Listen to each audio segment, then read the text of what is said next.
दोस्तों, दुबई के मैदान का इंडिया और न्यूजीलैंड के बीच एक ऐसा कांटे का फाइनल मैच खेला गया जिसमें अंतिम तक बता पाना नामुमकिन था कि कौन सी टीम बाजी मारेगी। रोहित की भयंकर बल्लेबाजी से टीम इंडिया ने मैच अपनी मुट्ठी में कर लिया था, लेकिन फिर उनके विकेट के बाद न्यूजीलैंड ने तगड़ी वापसी की और मैच को फंसा दिया। लेकिन फिर अंत में ऐसा चमत्कार हुआ देखकर हर किसी की आंखें फटी की फटी रह गई। तो दोस्तों, दिखाएंगे आपको इंडिया और न्यूजीलैंड के बीच खेले गए सबसे ऐतिहासिक फाइनल की सांसें रोक देने वाली पूरी हाईलाइट का वीडियो। लेकिन उससे पहले आपको क्या लगता है, रोहित, धोनी और कोहली में कौन सबसे महान कप्तान है? अपनी राय नीचे कमेंट करके जरूर बताइएगा। दोस्तों, दुबई के मैदान पर भारत और न्यूजीलैंड के बीच चैंपियंस ट्रॉफी का फाइनल मुकाबला खेला गया। इस मुकाबले में सिक्का उछाला गया तो टॉस के बॉस बने न्यूजीलैंड कप्तान मिचेल सेंटनर। पहले बल्लेबाजी करने का फैसला किया और भारतीय टीम को गेंदबाजी करने के लिए आमंत्रित किया। न्यूजीलैंड की तरफ से पारी की शुरुआत करने विलियम के साथ सचिन रविंद्र की खतरनाक जोड़ी मैदान पर उतरी। वहीं भारत की तरफ से पहला ओवर लेकर आए मोहम्मद शमी खतरनाक गेंदबाजी का नजारा दिखा रहे थे। इस ओवर में बल्लेबाजों को खूब परेशान कर रहे थे, लेकिन ओवर की अंतिम गेंद पर विलियम ने शानदार चौका लगाकर अपनी टीम का खाता खोला और स्कोर को आगे बढ़ाया। दोनों बल्लेबाज आक्रामक अंदाज में दिखाई दे रहे थे। हार्दिक पांड्या से लेकर मोहम्मद शमी गेंदबाजों की जमकर कुटाई कर रहे थे। न्यूजीलैंड को बेहतरीन शुरुआत मिल चुकी थी। इन दोनों बल्लेबाजों ने मिलकर अपनी टीम के स्कोर को 5 ओवर में 37 रनों तक पहुंचा दिया और भारतीय गेंदबाजों के पसीने छुड़ा दिए। भारतीय कप्तान रोहित शर्मा को विकेट की तलाश थी। उन्होंने बॉलिंग स्पेल में बदलाव किया और गेंदबाजी करने के लिए अपने खतरनाक स्पिनर गेंदबाज वरुण चक्रवर्ती को बुलाया। लेकिन वरुण की पहली गेंद पर न्यूजीलैंड की टीम को 5 रन मिल गए, मगर उसके बाद भी दोनों बल्लेबाजों ने मिलकर सिंगल डबल लेकर इस ओवर से 9 रन बटोर लिए। कीवी टीम का स्कोर 6 ओवर में 46 रनों तक पहुंच गया।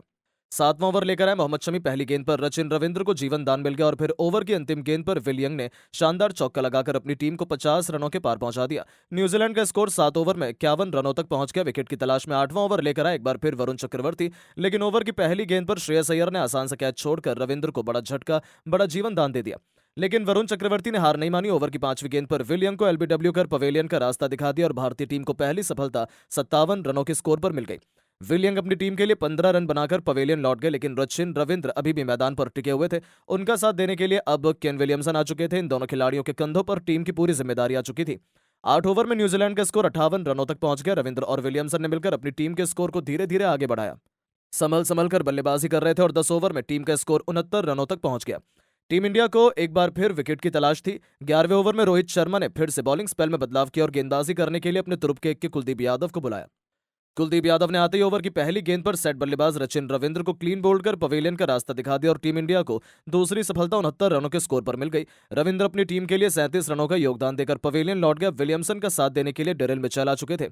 इन दोनों खिलाड़ियों के कंधों पर टीम की पूरी जिम्मेदारी आ चुकी थी। टीम इंडिया मैच में धीरे धीरे वापसी करती हुई नजर आ रही थी। रोहित शर्मा ने एक बार फिर 13वां ओवर फेंकने के लिए कुलदीप यादव को बुलाया और कुलदीप ने आते ही ओवर की दूसरी गेंद पर केन विलियमसन को कैच आउट कराकर पवेलियन का रास्ता दिखा दिया और भारतीय टीम को 75 रनों के स्कोर पर तीसरी सफलता मिल गई।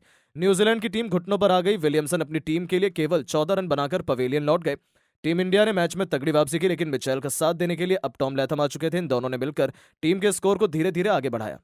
दोनों बल्लेबाज संभल संभल कर खेल रहे थे, अपनी टीम के स्कोर को आगे बढ़ा रहे थे। दोनों खिलाड़ियों के बीच एक अच्छी साझेदारी पनपती हुई दिखाई दे रही थी। 19 ओवर में न्यूजीलैंड का स्कोर 99 तक पहुंच गया। भारतीय टीम को लगातार विकेट की तलाश थी।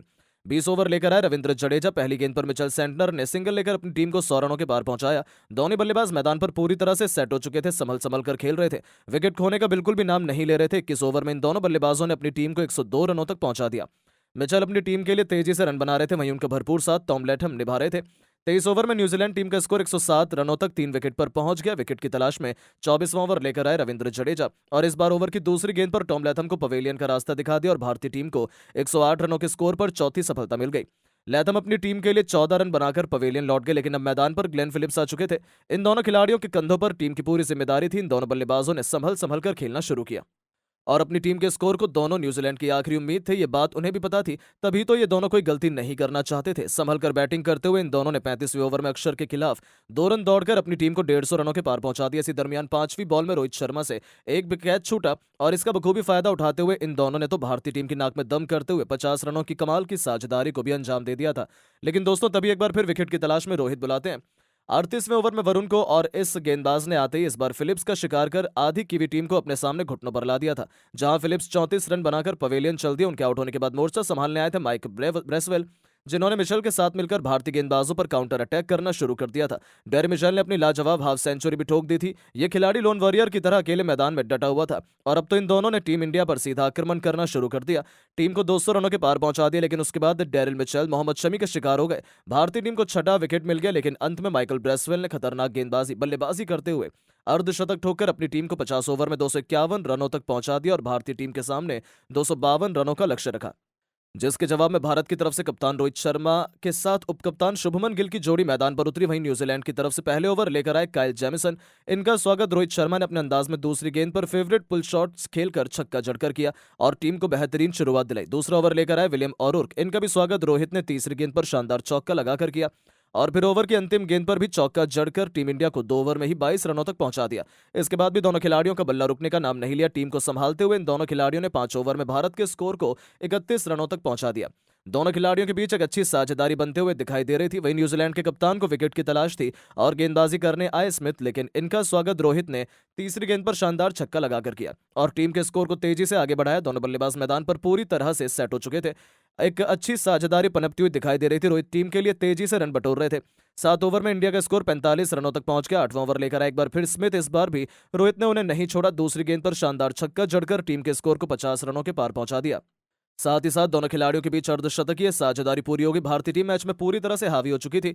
रोहित इसके बाद भी नहीं रुके और चौथी और अंतिम गेंद को उन्होंने चौके में तब्दील कर दिया। भारतीय टीम के स्कोर को 8 ओवर में 59 रनों तक पहुंचा दिया। वहीं रोहित अपने अर्धशतक की तरफ बढ़ गए और देखते ही देखते रोहित ने अपना अर्धशतक 41 गेंद में ठोक दिया। इसके बाद भी रोहित का बल्ला रुकने का नाम नहीं लिया। वहीं शुभमन गिल ने भी उनका भरपूर साथ निभाया और भारतीय टीम का स्कोर 100 रनों के पार पहुंच गया। दोनों खिलाड़ियों के बीच शतकीय साझेदारी पूरी हो गई। गिल भी चौके छक्के लगाने शुरू कर चुके थे। देखते देखते भारतीय टीम का स्कोर 18 ओवर में 103 रनों तक पहुंच गया। दोनों बल्लेबाज सेट हो चुके थे, लेकिन तभी न्यूजीलैंड की तरफ से 19वां ओवर लेकर आए कप्तान मिचेल सेंटनर और आते ही उन्होंने शुभमन गिल को फिलिप्स के हाथों खतरनाक कैच पकड़वाकर पवेलियन का रास्ता दिखा दिया और भारतीय टीम को पहला झटका 105 रनों के स्कोर पर लग गया। गिल टीम के लिए 31 रन बनाकर पवेलियन लौट गए, लेकिन रोहित शर्मा मैदान पर टिके हुए थे। उनका साथ देने के लिए विराट कोहली आए, लेकिन विराट कुछ खास नहीं कर सके। केवल 1 रन बनाकर माइकल ब्रेसवेल की गेंद पर एलबीडब्ल्यू होगा और टीम इंडिया को बैक टू बैक 2 बड़े झटके 106 रनों के स्कोर पर लग गए। लेकिन रोहित अकेले मैदान पर टिके हुए थे। उनका साथ देने के लिए अब श्रेयस अय्यर आ चुके थे। इन दोनों खिलाड़ियों ने मिलकर टीम के स्कोर को आगे बढ़ाया। 24 ओवर में टीम इंडिया का स्कोर 121 रनों पर 2 विकेट हो चुका था। इसके बाद भी इन दोनों खिलाड़ियों का बल्ला रुका नहीं। मैदान पर तांडव मचाते हुए पूरे मैच को पलट दिया और देखते ही देखते भारतीय टीम ने इस मुकाबले को ऐतिहासिक अंदाज में जीतकर न्यूजीलैंड के सपने पर पानी फेर दिया और भारतीय टीम ने 12 साल बाद चैंपियंस ट्रॉफी भी अपने नाम कर ली। तो दोस्तों, अब आपको क्या लगता है, भारतीय टीम की जीत में सबसे बड़ा योगदान किसका है? अपनी राय नीचे कमेंट करके जरूर बताएं और ऐसी शानदार खबरों के लिए चैनल को सब्सक्राइब जरूर करें। धन्यवाद। इस फाइनल मुकाबले में भारत की तरफ से जीत का असली हीरो कौन है? अपनी राय नीचे कमेंट करके जरूर बताइएगा।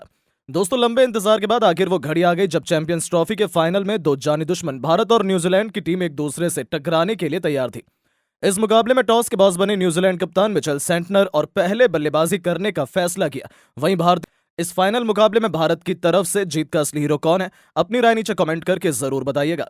दोस्तों, लंबे इंतजार के बाद आखिर वो घड़ी आ गई जब चैंपियंस ट्रॉफी के फाइनल में 2 जानी दुश्मन भारत और न्यूजीलैंड की टीम एक दूसरे से टकराने के लिए तैयार थी। इस मुकाबले में टॉस के बॉस बने न्यूजीलैंड कप्तान मिचेल सेंटनर और पहले बल्लेबाजी करने का फैसला किया। वहीं भारतीय टीम को गेंदबाजी करने के लिए आमंत्रित किया, लेकिन न्यूजीलैंड टीम के कप्तान का यह फैसला अपने ही पैरों पर कुल्हाड़ी मारने जैसा साबित हुआ, क्योंकि न्यूजीलैंड टीम ने भारत के सामने 50 ओवर में 251 रन ही बना सकी। टीम की तरफ से सबसे अधिक रन डेरिल मिचेल ने 63 रन बनाए। वहीं अंत में ब्रेसवेल ने 53 रन बनाकर टीम को यहां तक पहुंचाया। इस लक्ष्य का पीछा करने उतरी भारतीय टीम शुरुआत बेहद शानदार हुई। रोहित और गिल ने मैदान पर तूफान मचा दिया। न्यूजीलैंड के हर गेंदबाजों की जमकर कुटाई की और रोहित का बल्ला रुकने का नाम नहीं लिया। 41 गेंद में अर्धशतक ठोक पूरे मैच को पलट दिया। गिल ने उनका भरपूर साथ दिया। 14 ओवर में भारत का स्कोर 85 रनों तक पहुंच गया और इन दोनों खिलाड़ियों ने मिलकर टीम इंडिया की जीत की नींव बिछा दी।